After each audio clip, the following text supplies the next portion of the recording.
Thank you guys so much for coming here today. My name is Brian Downs. I'm Executive Director of Oklahoma's for Responsible Government.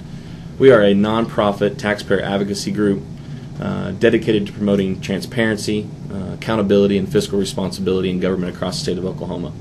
Over the past several months, we've looked at more than 530 public school districts in the state of Oklahoma to see the level of transparency that they have on their school district websites. We've used the criteria based on sunshinereview.org, who released a county study several weeks ago, and we have obviously put a lot of work into the actual content of these websites in the school districts across the state. Michael, our senior advisor, Michael Carnuccio, is going to talk a little bit about why we approach this study and why it's important to the taxpayers and voters in the state of Oklahoma, and then Peter J. Rudy is obviously going to touch on the details and answer any questions about the data that's in the report. The title of the report is Blueprint for Transparency. And I'm going to break that down to kind of explain the 30,000-foot view on why we did the report. First, the transparency part. A major piece of good governance. If we're talking about a responsible government, then we're talking about a transparent government. And how can we move forward? How can we take another step to become more transparent? That was the idea, and that's how we approached this study. Now, it's a blueprint because we wanted to come in and say, well, here's the idea. This is where we want to build the house. This is how we want to get to a transparent government, local government. We wanted to provide the 10 criteria and kind of outline. It wouldn't be any good if the coach came in and said the team should shoot any better, and he comes in and starts kicking people off the team that aren't shooting well. The idea is to start off and say, here's where we're at today. Here's where we need to go. This is the blueprint. And so with that, I'd like to introduce our communications director, Peter J. Rudy, to talk about the criteria and to kind of outline the specifics, what the findings were in the report, and where schools can improve.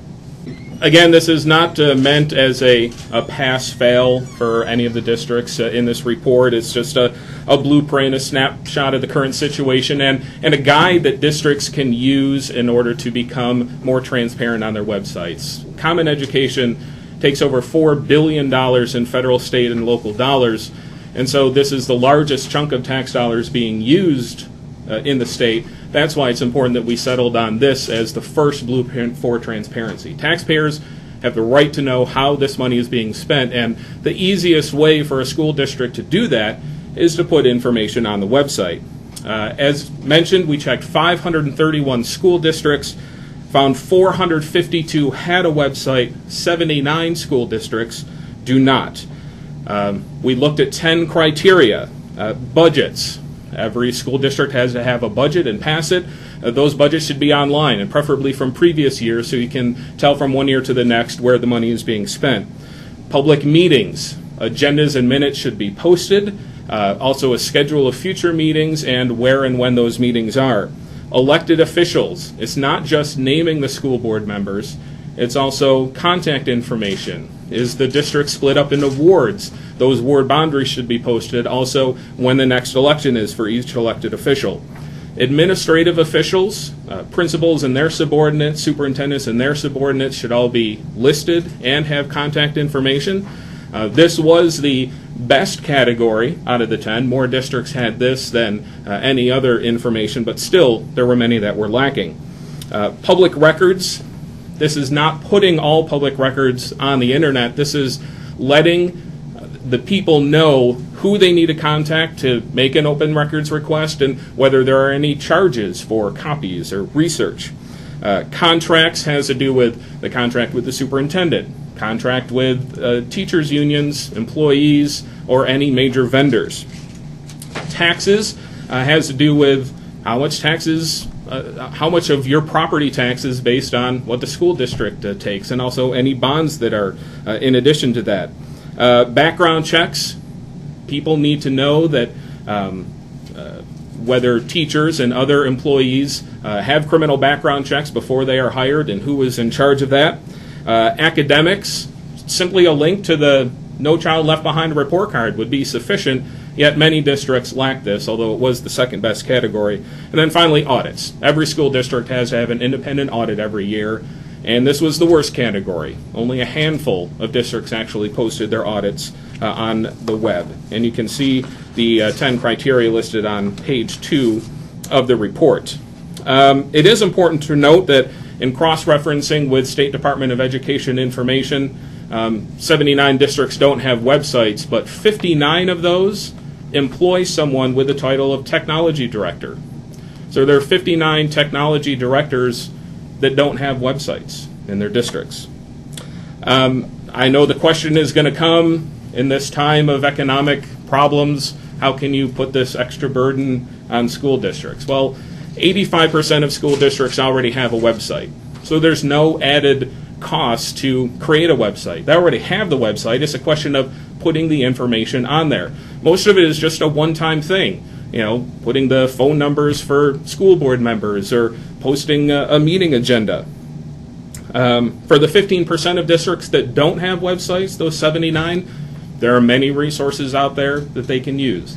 There's the State Department of Education. They have a lot of data on their website. There's Regents for Higher Education. They have the OneNet program that provides a lot of internet usage, bandwidth for districts out there. Career Tech. Oklahoma has a wonderful Career Tech system. There's plenty of professors and students going through that could help districts with their websites. And obviously, students and faculty. I mean, how many students have MySpace or Facebook pages or Twitter accounts? They can certainly help a district to put information on the web. And I think it's also important to note that it's not about the size of the district. In October of 2008, according to the State Department of Education data, 37 districts had fewer than 100 students enrolled. And of those 37 districts, 18 of them did have websites. So some of the smallest schools, including 3 school districts with less than 60 students enrolled, had websites. So there's no excuse for a school district not to have a website. And we're just saying, now that you have a website, make sure that taxpayers can see the information on there, not just the football team, not just the lunch menu, but also budgets, academics, and important information like that. And with that, we'll take any questions you may have. Well, again, it's in our title. It needs to be used as a guide. It needs to be used as a blueprint for these districts. I think a lot of times in technology, people don't know where to start. We're giving them the roadmap to start. And so will it make a difference? We hope so. We're going to come back next year and see if this report, along with the assistance of our organization, to see if any of that has made a difference in giving them the roadmap and see if they can come along. I know that Representative Jason Murphy's here. Obviously, he's looking at a lot of things in his Government Modernization Committee. We hope to work with him as well as many others in giving this report to the districts and educating on where they can start with the information.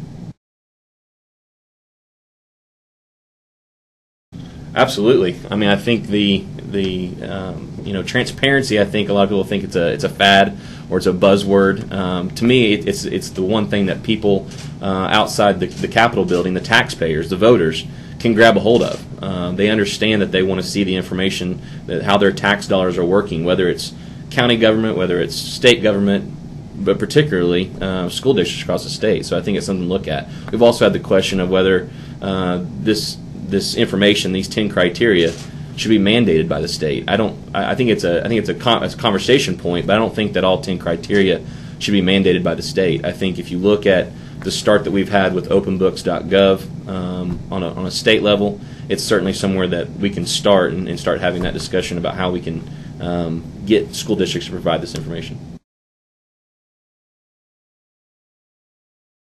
Well, I think Peter makes a point. I mean, I don't know if in any sort of budget year that with budget cuts that we should look at putting more money in for something like transparency. I think it's a discussion. But as Peter said, 85% of the school districts already have websites. So it's not a matter of spending more money for technology. It's about putting the information that they on their website that they already have. It's the same criteria that's used by sunshinereview.org, which is a national transparency website. It's the criteria that they use for all 50 states across the country. Sunshine Review, who we use the criteria, they put out a report several weeks ago on county governments and transparency. That's the reason why we wanted to go with the title of our report as a blueprint for transparency. It allows us to take that goal and apply it across the board. You know, whether we come back and look at higher education or we look at other areas of state government, I think this model can fit all of those areas. The criteria might change, but the issue of transparency can be applied across the board.